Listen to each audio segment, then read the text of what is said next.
மூலம் தமிழ் திரையுலகில் நாயகனாக அறிமுகமானார். மூத்த மகன் விஜய பிரபாகரன் அரசியலில் நுழைந்து தேமுதிகவில் இயங்குகிறார். சமீபத்திய ஆண்டுகளில் உடல்நல குறைவால் அவதிப்பட்டு வந்த விஜயகாந்த் பொது நிகழ்ச்சிகளில் பங்கேற்பதை தவிர்த்து வந்தார். வீட்டில் குடும்பத்தினருடன் விஜயகாந்த் இருக்கும் வீடியோக்களை அவ்வப்போது அவரது மனைவி பிரேமலதா வெளியிட்டு வந்தார். கடந்த மாதம் சென்னை மியாட் மருத்துவமனையில் அனுமதிக்கப்பட்ட விஜயகாந்த் கடந்த 11ஆம் தேதி வீடு திரும்பினார். அண்மையில் நடந்து முடிந்த தேமுதிக தலைமை செயற்குழு மற்றும் பொதுக்குழு கூட்டத்தில் அதன் நிறுவன தலைவரான விஜயகாந்த் கலந்து கொண்டார்.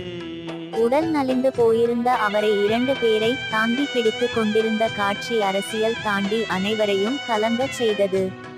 அந்த கூட்டத்தில் தேமுதிக பொதுச் செயலாளராக பிரேமலதா தேர்வு செய்யப்பட்டார். விஜயகாந்த் மறைவுக்கு அஞ்சலி. செவ்வாய்க்கிழமையன்று